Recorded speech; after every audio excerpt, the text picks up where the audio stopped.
Welcome aboard the Expatability Chat podcast, helping expat parents navigate the challenges of moving and living overseas, with Carole Hallett, expat life mentor and consultant and founder of expatchild.com.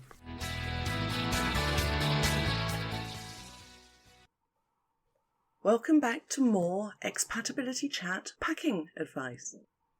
So you've decluttered most of your life away, well hopefully not, but you've had a good old clear out.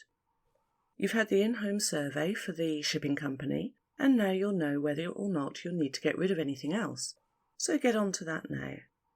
You've worked out what's going by air in your luggage, and you're now about 2 or 3 weeks away from packing day. Oh crikey, it's getting close. It's time to speed up the organisation and preparation now. Your deadline is looming fast. So in this episode, I'm going to take you through ways to minimise the panic and palaver of your last couple of weeks before everything goes nuts on one day. Tried and tested as ever by yours truly. Firstly, here are some things that's useful to get now. Photographs. You what now? You need a surprising number of passport-sized photographs for all the different authorities you need to register with at your destination. So organise a mass photo session for all members of your family, even the kids. It's worth it, they may as well join in. You may not need them, but it stops them feeling left out, doesn't it? Sorting this out now will save you a load of hassle in your new country. Get about a dozen of each person and that should tide you over well enough. Adapters. Now you know this. Different countries have different plug sockets, meaning that the electrical products from your home will be useless unless you have the right adapter. If you want to avoid a media blackout on arrival, make sure you research what kind of sockets are used in your destination country and buy the relevant adapters. And then buy some more. You can never have enough, and make sure you've got a handful of them in your hand luggage. Make sure everyone has all of the insurances required. That's comprehensive medical insurance for the whole family and contents and shipping insurance. And don't forget to ensure that you have insurance for your belongings to cover them during the entire transit, and that means from pack up to unpacking. Find out if your home contents insurance covers you for packing day. While the removal company may insure your goods once they're on the lorry, they don't necessarily insure from your home to the lorry. So if they drop the piano, who pays for that? So as I say, while the removal company may insure your goods, there may be a different company used for the shipping insurance and yet another for the relocation and unpacking at the destination. Do check it all out in depth, it's worth your while. Don't forget to read the insurance documents carefully to avoid any later hassle and confusion. And, of course, carry all insurance papers with you on the plane. Now, currency. Contactless payments and internet banking may rule your world, depending on where you live, but not all countries are set up like that. Cash is quite often used everywhere. Having some of your new country's currency in physical form, in actual hard cash, can be really useful. For example, my mum got herself one of those pre-loaded plastic cards for one of her trips to us in Japan. It did not work once. It was a huge waste of time and money, and it took a long time for her to be able to get her money back out of it, if that makes sense. So, get the cash. If you're going somewhere weird, or unusual I should say, it may need to be ordered, so make sure you order it in good time. In your first few days of being an expat, you need to have funds which can be accessed instantly. You need the currency right from the moment you step off the plane, without faffing around and spending a fortune in exchange rates at the airport. Try and get hold of some currency coins too. Some airports have helpers for your luggage, and they require tipping. And some airports have luggage trolleys that need a coin in order to use them. Berlin Airport, I'm looking at you, €1 per trolley. We arrived in Germany a month after that big earthquake in Japan. It was a very traumatic journey on top of a very traumatic month. The flight was heavily delayed and we landed exhausted. I think it was something like 24 hours of travelling, and we arrived in the early hours of the morning with about a dozen suitcases between 2 adults and a child. There was nobody around, we had no euro coins to release the trolleys, The people that were around were not helpful at all, and we had to make several trips back and forth through customs just to get our cases out of the airport. Needless to say, our arrival in Berlin was not the happiest. So try and get some coins. It's also helpful to buy some non-perishable foods and treats to take with you. Tea, coffee, instant noodles, biscuits, breakfast cereals. Just easy snacks that you can pack in your luggage or your air freight or both, so that you don't have to think too hard about finding a supermarket if you arrive late in the day. You cannot underestimate the relief of having something familiar and quick to eat or drink when you've just arrived. And don't underestimate how cranky a tired, hungry child can be when everything's all upside down and their beloved favourite breakfast cereal isn't instantly to hand. There are lots more tips and advice on what you need to sort out now before you leave to ensure your arrival runs smoothly. And they're all in my ebook, You've Arrived, Now What? It's full of advice on what to pack ready for your first few days in your new home country, and important points to note for immediate arrival.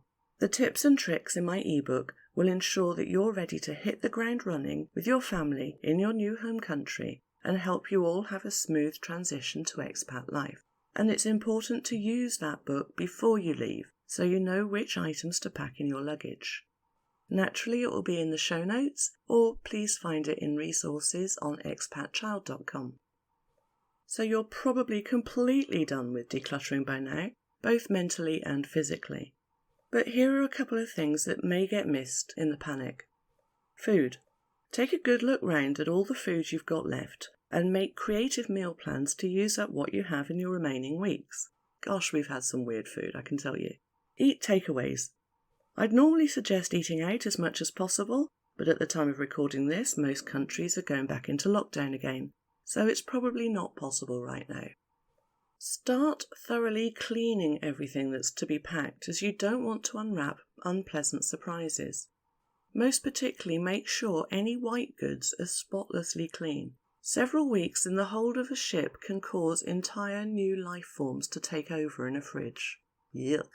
If you're moving from Africa, here's a tip. You can never get rid of the red dust, however hard you clean. I've been back here 3 years now. I've still got shoes with red dust embedded in them.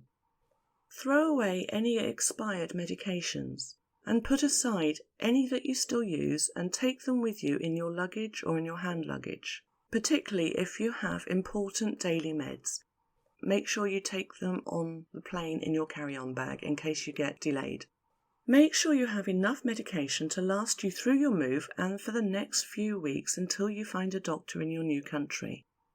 Make sure you take any prescriptions with you in your hand luggage and check carefully which medicines may be banned in your destination country. You could be very surprised. Okay, now 2 or 3 days before packing day. Don't panic. Please don't panic. Just be methodical. And just keep this in mind at all times. Anything that can be packed will be packed. Let me just say that again. Anything that can be packed will be packed. If an object is not either nailed down, hidden from view, or very clearly labelled with a do not pack sign, you will be in for some surprises when you finally arrive at the other end. So 2 to 3 days before packing day, your main objective right now is to prevent anything that you need to take with you or use being packed up and sent on the ship. Now, professional packers are incredible. They clear the house quicker than you can believe possible. And this is due to them being professionals, of course, and also because they have no emotional attachment to your belongings. Therefore, it takes very little time because they aren't reminiscing over a photo album or an ornament. They're just efficiently wrapping and packing. But these wonderful people just pack. They do not evaluate what they are packing. That's not their job. It is your job to ensure that what they see and pack is what you expect to ship across the world. As far as the packers are concerned, it is better to pack something than face possible legal recriminations if something's left behind. And that includes full dustbins, empty bleach bottles, teapots containing tea bags, and any random thing that's in their way. So have a major tidying up session before the packers arrive, and empty and hide the dustbins. Here are some examples of unexpected unpacking finds shared by members of my Facebook group. We had movers that carefully packed and wrapped the kitchen trash can with all the trash still inside. That was unpleasant. Some old friends popped round to say goodbye and the packers accidentally packed their umbrellas. In Japan, you keep an earthquake emergency kit in the cupboard, and this kit includes a couple of enormous containers of water. And I mean enormous, they're like the size of a bedside table. And yes, the packers packed them. And somebody else's movers packed the landlord's washing machine from their rental apartment, despite it being covered in stickers which said "do not pack" in every language. And that's the problem, language. I devised a method that has worked for each of my moves, after the first one. You see, I learned. And it seems to be language proof. I print out a load of no entry signs and stick them very securely onto everything that is not to be packed. This method has received a big thumbs up from the foreman on every subsequent move. If it cannot be hidden away, then make sure there are plenty of "do not pack" or "no entry" signs on it. Signs with words have been ignored, but the no entry symbol seems to be recognised by everyone, whichever country and whatever language. Something else I recommend is to pack your carry-on bags and luggage as much as possible before the packers arrive. This is partly to make sure everything important is out of the way, and partly to make sure they don't accidentally pack the suitcases that you need, and also to make sure that everything fits in your suitcases. You will find, that you have overestimated the capacity of your suitcases, meaning you may need to add extra to your shipping container or add extra weight to your air freight consignment. So view this as a packing trial run in case you need to include a few more items in your cargo or if you need to buy more suitcases. If possible, place your luggage and your hand luggage in one room with everything else that isn't to be packed and lock or bar the door. Alternatively, leave it with a friend until after packing day or put it in the car and lock the door. You really do not want your passports being packed at this point. There are a few other things that you can do to prepare for the packing day. If you still have the original packaging for any items, such as your TV, pack them yourself and fill up any excess space with other things, so random sheets, towels and so on. The idea is to fill up any gaps you can by stuffing, say, socks into shoes, tea towels into the corners of the TV packaging and so on. Get some of those vacuum pack bags and vacuum pack soft, bulky items such as duvets, soft toys and thick clothing in advance. It saves a huge amount of space. And then you've just sort of got this pre-prepared package to go into a big box when the packers arrive. And as I mentioned in previous episodes, make sure everything is in its rightful place. All kitchen stuff should be in the kitchen, office items in the office. This will make the room-specific boxes easier to unpack at the other end. Boxes get labelled with the room that the items are from, so it'll be easier to sort them when unpacking if everything is in its correct space. Some of this I've mentioned before, but in case you didn't catch it, dismantle flat pack furniture and make sure you keep all the fixings safe and with that furniture. Take photos and wall decor down from the walls and stack it all separately with any other framed pictures and photos so that they can all be packed safely together and away from other things. Basically, the last time I did this, I had a huge pile of pictures and one guy just sat and wrapped pictures for most of the day. They agreed that it made it much easier for them. So take all pictures down and stack them ready to go. If they're all in one place, it's much quicker and easier for the packing team to work safely. Don't forget, batteries must be removed from everything before being shipped due to any explosion risk. Remove anything from your bookshelves that's not a book, although doing this doesn't actually guarantee that books from the office will not be dropped randomly on top of a glass bowl from the dining room.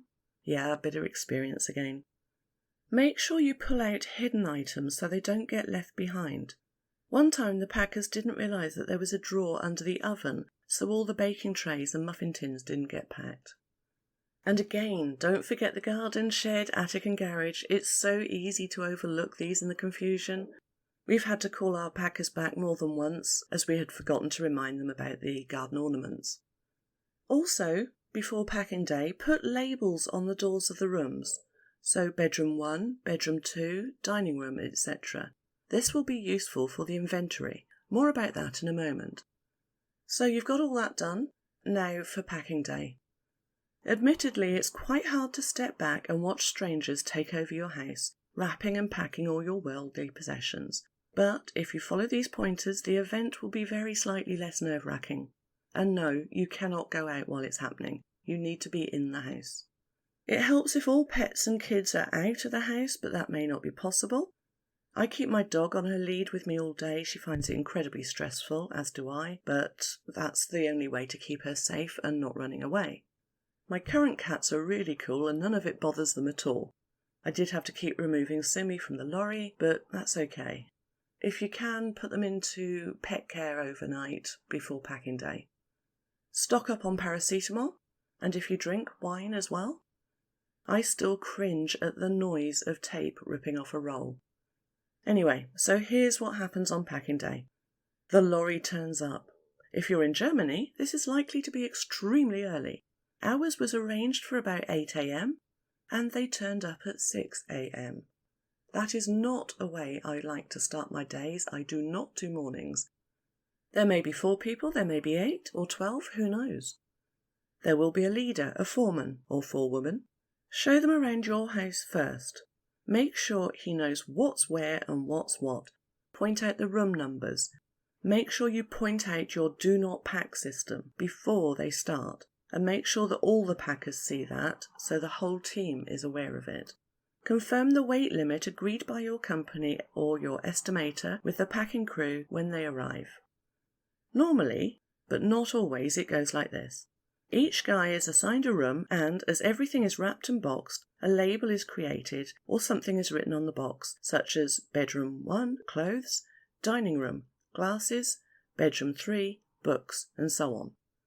Each box is given a unique number, and this is entered onto the inventory. So box number 1, 2, 3 would be dining room, glasses, for example. It's quite easy for you to reassign everything at the other end because of this inventory. Now, remember what I said earlier? Whatever can be packed will be packed. If there are items around that must not be packed, you must keep an eye. Labels fall off or get ignored in the rush to pack it all. Sometimes the packing teams seem to be on a race with each other. For our first move in 2006 from the UK to Japan, our daughter's birthday was a couple of weeks after packing day. So, being terribly organised for once, I had all her birthday presents and I put them into a cupboard in a room together with everything else that was not to be packed. I shut the door, I stuck a note on the door to tell the packers, do not enter, and on packing day it didn't take them long to clear the house. I remember being surprised at how quickly our life disappeared into boxes and then onto the lorry. I also recall the weather was absolutely horrendous, with pouring rain hammering down. Once everything was on the lorry, I made a quick check around the house. To my horror, the do not pack anything room was empty. All my daughter's birthday presents were packed on the lorry. The removal guys were not impressed at having to unload the boxes in the rain to find everything. Thankfully, they weren't too far back in the depths of the lorry, so we were able to retrieve them without too much fuss, and the reason we could do that was because of the inventory. We knew that things that had been packed from that room were in boxes, say, 159 to 172. I'm just making up numbers. So inventories are incredibly useful pieces of paper. The moral of this tale, make sure any do not pack notices are stuck on with a lot of tape and stay on the ball, keep an eye. Don't traipse around after them all the time, but do occasionally have a wander around and see what's what. Keep an eye on how much is packed. Now, because we've got a weight limit, we have to be very careful with this. It may be a little more flexible for you. So if you have a weight limit or allowance, it's absolutely vital to work with this, otherwise you will be hit with a very large bill. Get the packers to tell you how the figures are shaping up as they go. As they load boxes onto the lorry, they are aware precisely how much the volume is adding up. If you go over your limit and the extra items have to be taken, you may want to dispute how inaccurate the estimator was. So get the crew on side and document everything with witnesses and then challenge the company. Estimates should not be that far out, but it does occasionally happen. So at the end of packing, you will need to sign a form. Ask the packers to write on the form what they estimate the weight or cubic measurements, more likely, of your now boxed effects are, and then sign it after they've done that. That is really important. Then, if you discover later that you've been charged an excess, you will have grounds to query it. Along with the packing form just mentioned, you should have the inventory of goods from the estimate and the basic details of the boxes just packed. This is also important, and you need to keep those with your documents, carry them with you on the plane, and make sure you know where it is for when everything gets unloaded at your new home. It's vital for a logical and efficient unpacking day. Also, keep your folder of receipts with you in case you need to make a claim for damages when you unpack. Pack it all with your hand luggage and refer to it at the other end. Just an idea, our last move from South Africa to the UK took 9 hours to pack up and 168 boxes. I can only remember that because Facebook memories told me that it is exactly today, day of recording, that it happened. And finally it's done. Your house is now packed up. Don't let the lorry leave until you've walked around the whole house, checking everything very carefully. Open cupboards, open drawers, everything. Did you remember to point out the stuff in the garden, the attic and garage? Good. Now is the time to discover that your hand luggage has been packed away, or that they've forgotten to pack an entire kitchen cupboard of crockery. Or, in my case, the garden ornaments again. Great. Now remove the cat and any small child from the lorry once again and wave them off. You can relax a bit now. You may find a good stiff drink works right now, and a couple of paracetamol for the pounding headache you'll undoubtedly have. All your worldly effects are now in a lorry heading off on their long journey to the port and eventually your new home abroad. It's likely your items will stay in the removal company's storage before venturing onto the high seas. For some reason, for our first move, I just thought that the container would be loaded almost immediately onto a ship. But of course it doesn't work like that. It makes sense when you consider it, but I hadn't really given it much thought. When we left Japan, our house was packed up at the end of February 2011. So, when the magnitude 9 earthquake struck a couple of weeks later, on the 11th of March, I was somewhat relieved that our belongings were safely en route, well away from the tsunami and out of harm's way. But it wasn't. Our container was still waiting at port in Japan. It is testament to the amazing Japanese packing team that absolutely nothing broke, including some incredibly fragile ceramics. Of course, I didn't find this out until I finally and very nervously unpacked in Germany. You should have contact details and reference numbers so that you can follow your ship's progress. You can even download an app such as Vessel Finder or Marine Traffic to track the progress of the ship with your container on it. Don't panic though if the app doesn't show your ship. There are certain parts of the world where the pings are switched off, usually due to piracy issues, and also these apps aren't infallible, but it can be a fun distraction. Anyway, now this particular part of your journey is over, do try to relax. The hardest part is done, and you will soon be on the next step of your new life adventure. Your key takeaways from this episode should be: anything that can be packed will be packed, so be aware of this and take steps to make life as easy as possible for you, and for the packers, of course.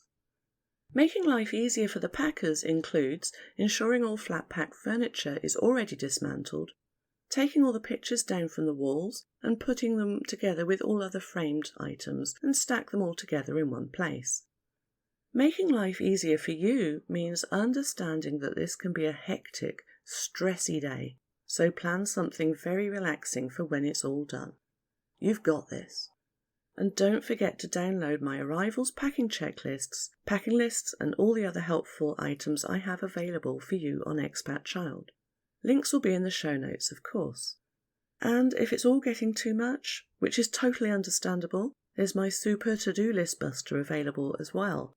Again, all the links will be in the show notes, or if you're using a podcast host where these aren't visible, please visit expatability.net and look at the show episode there too. Or you can find them on expatchild.com under resources. Do get in touch with me if there is anything I can help out with, or if you just want to talk. I look forward to chatting with you again soon.